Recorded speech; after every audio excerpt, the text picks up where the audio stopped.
The Tampa Bay Buccaneers versus the Pittsburgh Steelers was an offensive disaster for both teams.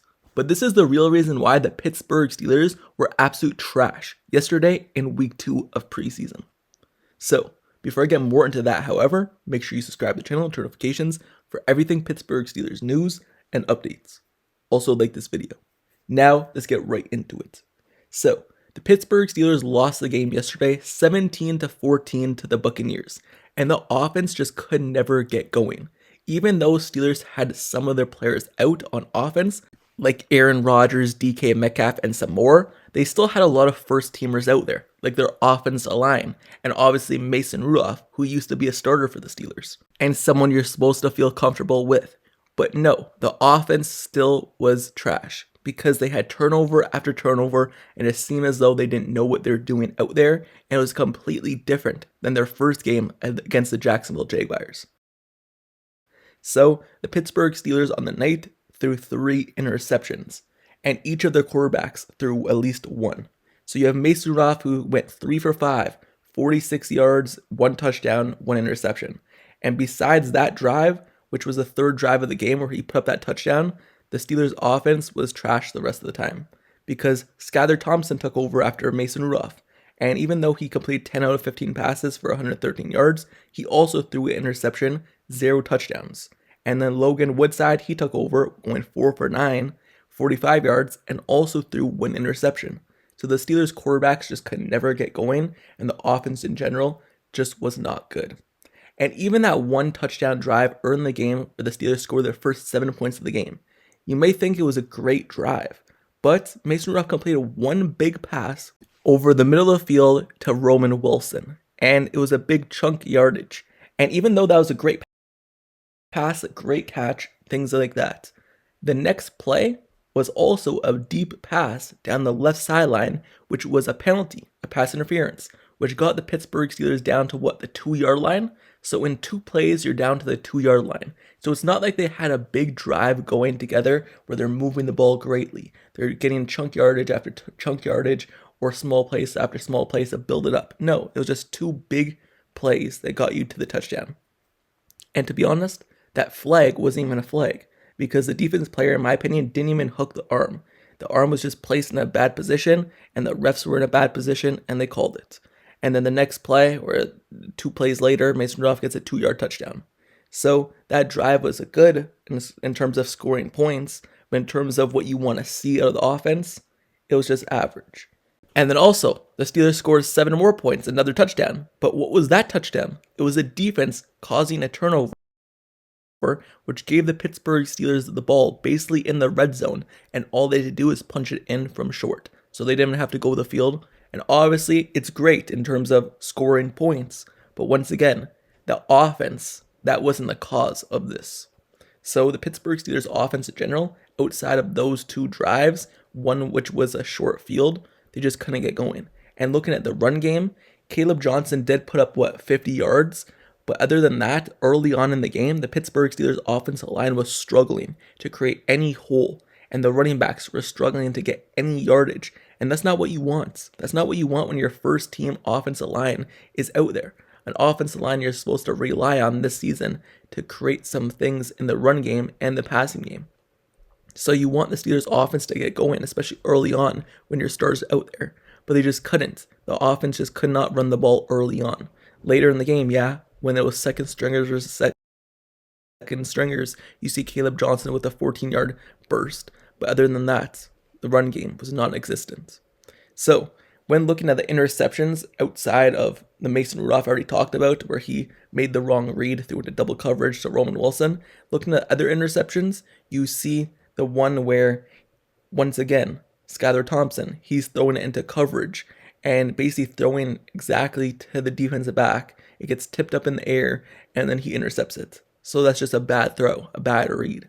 And then even the next one, when the Pittsburgh Steelers are starting to get going, starting to move down the field late in the game, you see Logan Woodside throw the ball into coverage, and then a defender jumps it, picks it off, and returns it, putting them in field range, and then they get the game-winning field goal on that drive. So basically the offense in general, they just struggled all throughout the game, and actually was the cause of the game-winning field goal the Tampa Buccaneers. So the offense, it needs to get going. And yes, we're still waiting on Aaron Rodgers. Yes, we're still waiting on Jonnu Smith. We're waiting on Jalen Warren to play. Pat Freiermuth, DK Metcalf, Kelvin Austin, and more. But at the end of the day, you still want to see the backups and most of the starters on offense still be able to play and get going. But that's just not what we've seen in this game. Yes, the last game we played against the Jaguars, things were great. People were scoring touchdowns and things like that. But Buccaneers are a better team. Buccaneers are a better defense. Buccaneers are a better offense than the Jaguars. So against tougher competition in the preseason, you want to see some things. And joint practice, the Pittsburgh Steelers absolutely struggled too, especially towards the end, per report by Pat Freiermuth. So you want to see them get going here in the preseason after struggling in the joint practice. But it just carried over where the Steelers struggled once again against the Buccaneers, but this time in the preseason game. So, if we're on the topic of the real reason why the Steelers offense struggled and was trash, let's put it into tiers. Well, for starters, the quarterbacks just could not read the field, could not make the right throws, and didn't look like they were comfortable out there. Second of all, the offensive line couldn't create any holes in the run game. And if we want to talk about running backs not being able to create stuff for themselves, and people of Steelers Nation is starting to talk about Caleb Johnson not having this explosiveness on social media, well, how do you expect to get positive yards when you're getting hit in the backfield every single time, and when there's no holes for you to run through? Yes, you're supposed to create some of that yourself, but when you juke someone out or get past someone, that kind of slows you down, so that explosiveness is gone for a little bit. But when he is given that little bit of hole, he takes advantage of it, and he showed that, and he shows that burst.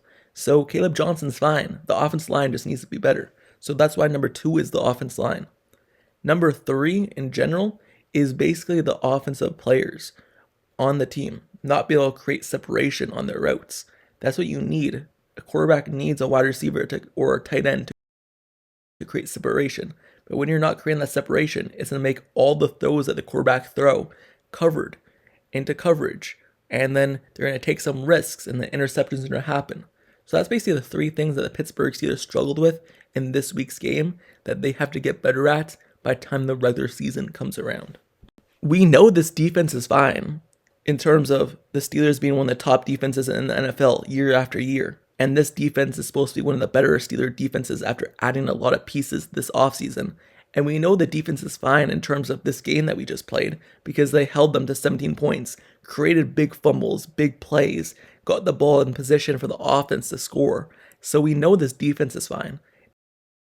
Now the big question mark is, can the offense live up to what the defense does and kind of help them? Because in years past, whenever this defense was good, they were just on the field for too long because the offense just couldn't hold it together, could not do their part. So that's going to be a question mark once again this season for the Steelers.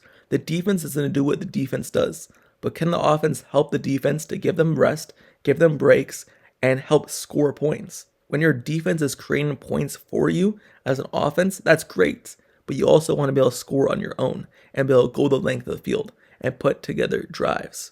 So the Pittsburgh Steelers, hope their offense gets better, hopefully they learn from this experience, and these backups are still going to have to play eventually. They're going to be in rotation, so you want them to get going. And now we have one more week of preseason football before we get into the regular season, so hopefully they get better next week. But that's the end of this video. But let me know your thoughts down in the comments below, your thoughts on the Pittsburgh Steelers offense and the reason why you think they were trash in this week's game. Do you believe that it was because of certain people, certain plays, offense coordinator, or just in general, bad decision making? Let me know your thoughts down in the comments below. And also let me know some positives. What did you take out of this game that was a positive? Whether that's Caleb Johnson, whether that's the defense. Give me something positive that you watched in this week's game that you know the Steelers can build upon. Me personally, it is this defense and Caleb Johnson. And also, make sure you subscribe to the channel and turn notifications once again for everything Pittsburgh Steelers news, updates, highlights, analysis reports, everything surrounding this football team. I have you covered. I covered the whole offseason, and now that the season is actually here, I have you covered with that as well. So stay tuned for the best slot for Pittsburgh Steelers football. And until the next video tomorrow, I'll see you guys all later. That's it for me. I'm out. Peace.